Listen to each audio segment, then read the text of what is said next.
for a long, difficult period of depression. This lasted for most of my teenage years. I also experienced a couple of negative and damaging relationships, the effects of which had severe repercussions on my mental health, resulting in self-harm, anxiety, and finally, disassociation. It wasn't an easy ride, but with hindsight, I didn't make things easy for myself. My negativity and jealousy were through the roof. I was unkind and confused and didn't really give much thought to anyone else. No wonder I was so unhappy. This period lasted longer than I care to mention, but things did improve. There was no simple fix that stimulated my recovery. It took a long time and a lot of help from many angels. As things did begin to improve, in 2014, I created my first YouTube video, Kylie Jenner Makeup Tutorial. As you can see, my content has changed direction slightly. I started going out more and began to try to find a purpose. Obviously, life still had its ups and downs after that, but I continued to get better. The challenging aspects of my life, such as relationships, got easier to deal with. I felt as though I had the ability to get through negative times, which I hadn't had before. There was one day in particular that changed everything for me. I was browsing in a second-hand bookshop in Norwich when I came across Living Wicca by Scott Cunningham. I had heard of Wicca before but never looked into it, and was under the popular misconception that a Wiccan was some sort of good witch. I will be speaking about the difference between Wicca and witchcraft later on in the book. Scott would become my inspiration and guide for 80% of everything I've ever done in my Wicca journey. At this point, I hadn't really touched witchcraft for a few months, and it seemed like a distant part of me. I didn't purchase the book then, but the drawing on the cover caught my eye. It was a picture of a red-haired lady holding her hands in the air either side of a goddess symbol. I got home that day, lay on my bed, and typed the words into my phone, "What is Wicca?" Yes, as typical as it sounds, that moment marked another beginning for me. I began my Wicca journey trying to learn something new about the faith every day.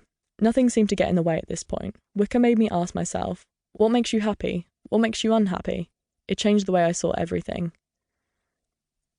I decided to clear out anything and anyone in my life that worked against my happiness or had destructive effect on my self-worth. I also decided to apologise and make good any harmful acts that I felt I had committed towards others. I stopped tweeting about people, using negative force to fight my unhappiness, stopped speaking behind people's backs, stopped using social media as a platform to validate myself, and instead started trying to be myself. Wicca soon became something I wanted to dedicate my life to. It has brought me many benefits. I learned acceptance, kindness, and self-love. Therapy made a significant contribution to supporting my mental health, but learning about Wicca and dedicating my life to the faith helped me to see the amazing potential and compassion that surrounds us.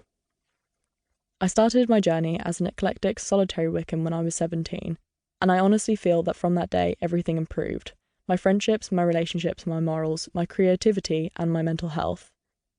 My faith helped me to accept things. Even in difficult times, I still feel at one with the universe. About a year later, I performed my ceremony of self-dedication to Wicca. Before you ask, I was very fortunate in that my parents had no problems with what I was doing. In fact, I think my mother was happy that my interests were in something that benefited my attitude and my health. Wicca felt like it was mine at that time. I didn't know anyone else who was a Wiccan.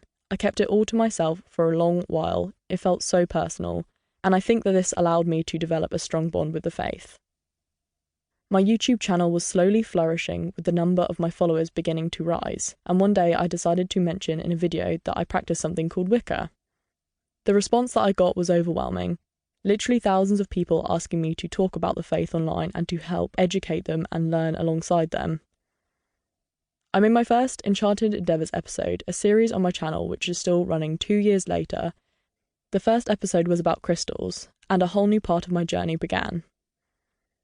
I was now in communication with a worldwide community of Wiccans with whom I continue to share a mutual educational journey.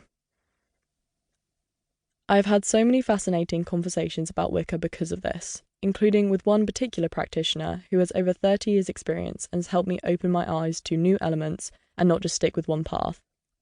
It was after this conversation that I realised I'd never stop learning about Wicca, and that just made me want to work harder, which is what I'm doing still.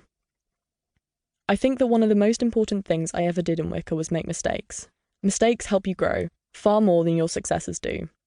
And here I am now, years later, a solitary green Wiccan who is definitely still studying and who probably will be forever.